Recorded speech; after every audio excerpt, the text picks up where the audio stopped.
Il y a des dizaines de milliers d'années, bien avant nos villes, nos livres et notre histoire, une autre espèce humaine parcourait la Terre. Dans un monde façonné par le froid et la glace, il régnait en maître, puissant, résistant et profondément humain. Ils étaient les Néandertaliens, une espèce oubliée dont l'écho résonne pourtant encore aujourd'hui, au plus profond de notre être. Plongeons ensemble dans leur monde, à la découverte de ces humains surpuissants qui ont marché avant nous. Longtemps considérés comme nos ancêtres bruts et primitifs, les Néandertaliens étaient en réalité bien plus complexes.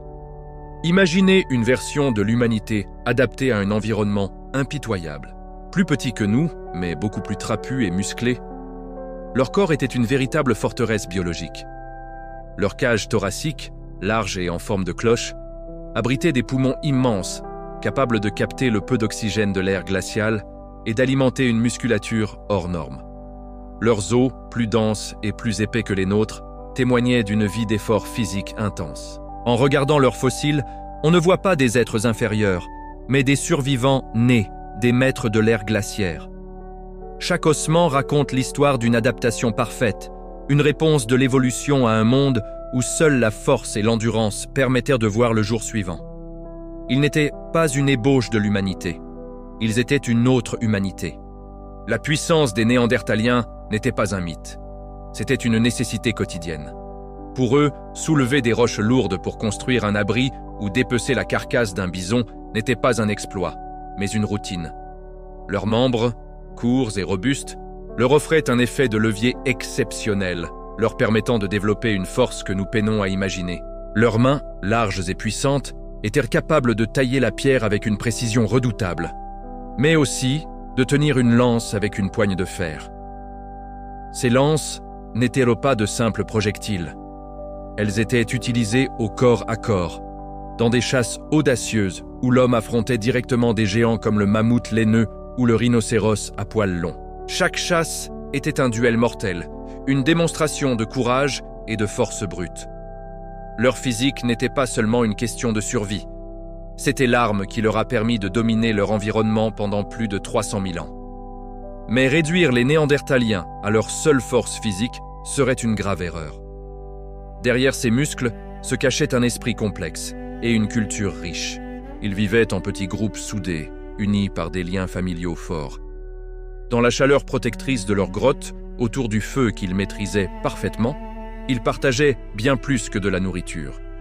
Ils fabriquaient des outils sophistiqués, non seulement efficaces, mais parfois même esthétiques. Ils collectèrent des coquillages et des plumes, probablement pour se parer. Une première lueur de pensée symbolique. Ils utilisaient des pigments, comme l'ocre rouge et le noir de manganèse, dont l'usage exact nous échappe encore, mais qui témoignent d'une conscience artistique. Plus touchant encore, ils prenaient soin de leurs malades et de leurs aînés, comme en témoignent des squelettes d'individus ayant survécu à de graves blessures. Et surtout, ils enterraient leurs morts. Ce simple geste, celui de creuser une tombe pour un être cher, est une preuve bouleversante de leur humanité, de leur capacité à ressentir le deuil, l'amour et le respect. Ils n'étaient pas des brutes, mais des êtres de sentiments et de culture. Alors, pourquoi ont-ils disparu? La question hante les scientifiques depuis des décennies. Aucune réponse simple n'existe.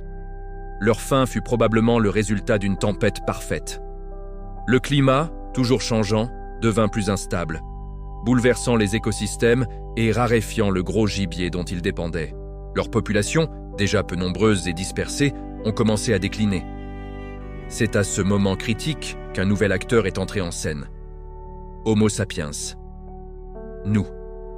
Plus nombreux, organisés en réseaux sociaux plus vastes, nous étions peut-être mieux adaptés pour faire face à cette crise.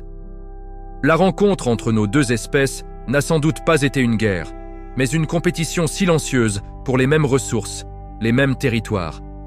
Plus fragiles face à ce monde en mutation et peut-être progressivement absorbés par les groupes d'Homo sapiens, les Néandertaliens se sont éteints, lentement, laissant derrière eux des grottes vides et un silence qui a duré des millénaires.